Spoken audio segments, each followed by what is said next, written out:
শুরুতে জগন্নাথ বিশ্ববিদ্যালয়ের ছাত্রদলের মোহাম্মদ রাকিবের একটি বক্তব্য আপনাদের পড়ে শোনাই। তিনি লিখেছেন, ক্যাম্পাসে ৮টা গরু কোরবানি দিল জামাত শিবির, এক টুকরো কাঁচা মাংসও দিল না সাধারণ শিক্ষার্থীদের। পুরো মহানগর দক্ষিণ জামাত শিবিরের সবাইকে মাংস বিতরণ করেছে ক্যাম্পাসকে কেন্দ্রবিন্দু করে। জগন্নাথ বিশ্ববিদ্যালয় কি জামাত শিবিরের দক্ষিণ কেন্দ্রীয় কার্যালয়? এ ধরনের হঠকারিতা কোথায় থেকে অনুমতি পায়? তারা ৮টা গরু দিতে পারে, আলাদা প্যান্ডেল করতে পারে না? নিউজে প্রচার হলো ক্যাম্পাসের জন্য ৮টা গরু, বিদায় নিল দুপুরে 4টে খাওয়ায়া, আর মাংস বিতরণ করা হলো পুরো ঢাকায় দক্ষিণ জামাত শিবিরের ভক্ত আশেকানদের বাসায় বাসায়। এ ধরনের রাজনৈতিক হঠকারিতায় ক্যাম্পাসে এ সকল কার্যক্রমের অনুমতি দিল? জগন্নাথ বিশ্ববিদ্যালয় ছাত্রদলের আহ্বায়ক মোহাম্মদ রাকিবের পুরো বক্তব্যে কোন জিনিসটা সবচেয়ে বেশি ফুটে উঠেছে? হ্যাঁ, ঠিকই ধরেছেন, হিংসা, বিদ্বেষ আর পরশ্রী কাতরতা। দেখেন, এরা নিজেরা দেশের কোনো ক্যাম্পাসে এক পিস মাংস বিলায় নাই, গরু ছাগল কোরবানি তো দূরের কথা, একটা মোরগ মুরগিও কোরবানি দেয় নাই। অথচ তারা সমালোচনা করছে সেই ছাত্র শিবিরের যারা কিনা দেশের প্রায় সব ক্যাম্পাসে হাজার হাজার মানুষকে খাইয়েছে। ঢাকা বিশ্ববিদ্যালয়ে, জগন্নাথ বিশ্ববিদ্যালয়ে, চট্টগ্রাম বিশ্ববিদ্যালয়ে 50-এর বেশি প্রাণী কোরবানি দিয়েছে। মানুষ স্বতঃস্ফূর্তভাবে তাদের ঈদ উৎসবে এসেছে এবং এমন উদ্যোগের প্রশংসা করেছে। অথচ ছাত্রদল কিনা বলছে এসব কাজ হলো শিবিরের লোক দেখানো কাজ। তো যাই হোক, এত গেল একটা ইউনিট ছাত্রদলের মোহাম্মদ রাকিবের হিংসাত্মক বক্তব্য। কিন্তু এই ছাত্রদলের কেন্দ্রীয় কমিটি সভাপতি রাকিবুল ইসলাম রাকিব হিংসার চাষাবাদে তার কর্মীদেরও ছাড়িয়ে গেছেন। তিনি ঈদের দিনে কি বলেছেন শুনুন। ছাত্র শিবির নামে একটা সংগঠন আছে, তাকে থেকে রথ কাটা সংগঠন, তাদের পূর্বপুরুষরা রথ কেটে কেটে রাকিবের বক্তব্যে বোঝাই যায় শিবিরের কার্যক্রমে রাকিব পুরাই হতাশ। এই ঈদে যখন কিনা গরুর দালাল, ব্যবসায়ী, প্রান্তিক খামারি আর ইজারাদারদের কাছ থেকে তারা চান্দা তোলার কাজে ব্যস্ত, তখন শিবির কিনা ক্যাম্পাসে ক্যাম্পাসে মানুষদের গরু কোরবানি করে খাওয়াচ্ছে। শিবির যখন এসব করে মানুষদের বাহবা কুড়াচ্ছে, তখন ছাত্রদল পাচ্ছে কেবলই ধিক্কার। তাইলে কেমনে হবে? মানুষ তো সব দলে দলে শিবিরের দিকে চলে যাবে, ভয়টা এখানেই। দেখেন, 5 আগস্টের পর কোথাও কি দেখেছেন শিবিরের দু গ্রুপের মারামারিতে অমুক আহত বা নিহত? একটা পত্রিকাতেও কি চোখে পড়ে কমিটি ঘোষণাকে কেন্দ্র করে শিবিরের দু গ্রুপের ভেতর উত্তেজনা, পুলিশের 144 ধারা জারি, কিংবা টেম্পো স্ট্যান্ডের নিয়ন্ত্রণকে কেন্দ্র করে জামাতের দু গ্রুপের সংঘর্ষে অমুক এলাকার রণক্ষেত্র? শোনেন নাই, দেখেনও নাই। কিন্তু গুগলে ছাত্রদল লিখে সার্চ দেন, মারামারি কাটাকুটির নিউজ ছাড়া একটাও ভালো নিউজ পাইবেন না। 5 আগস্টের পর থেকে তাদের মূল দল তথা বাংলাদেশ জাতীয়তাবাদী দল বিএনপি খুনের সেঞ্চুরি হাঁকাইছে। ঈদের আগে লক্ষ্মীপুরের এক জামাতপন্থী ইমামকে মেরে 100 পূরণ করলেও ঈদের দিন গাইবান্ধায় নিজেদের লোক মেরেই সেই লেভেল তারা ক্রস করছে। চিন্তা করেন, যারা ক্ষমতায় আসতে না আসতেই মাত্র 9 মাসে 100 লোক মারতে পারে, তাও আবার নিজেদের দলেরই বেশি, তারা ক্ষমতায় আসলে কি ঘটবে? প্রতি মিনিটে একটা ক্লাস পড়বে না? এজন্যই কি তারা দ্রুত ইলেকশন চায়? কোনো সংস্কার চায় না? দেশটাকে মৃত্যুপুরী বানানোর জন্যই কি তবে এত তারা?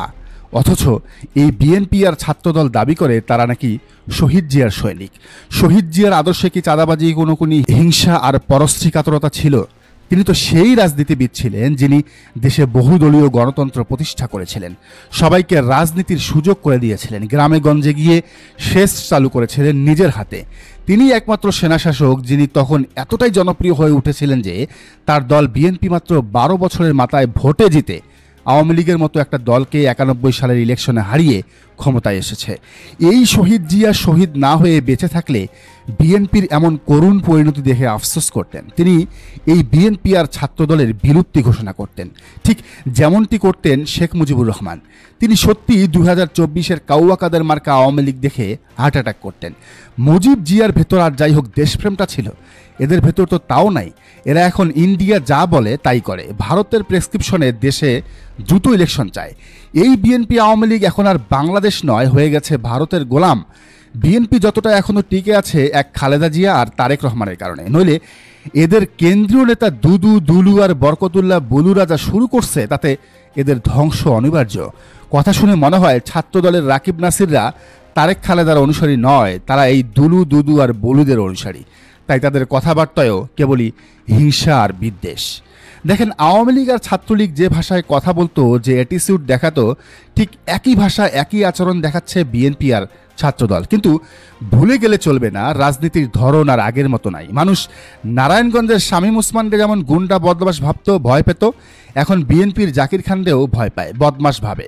শামীম ওসমান নিজের বিশাল জনপ্রিয় নেতা ভাবলেও ঠিকই মেয়র ইলেকশনে নৌকা মার্কা নিয়েও আইভি রহমানের কাছে হেরে গেছিল। কারণ সাধারণ মানুষ দিন শেষে গুন্ডামি মাস্তানি পছন্দ করে না, তাই তারা সুযোগ পেলেই গুন্ডা বদমাইশদের বয়কট করে।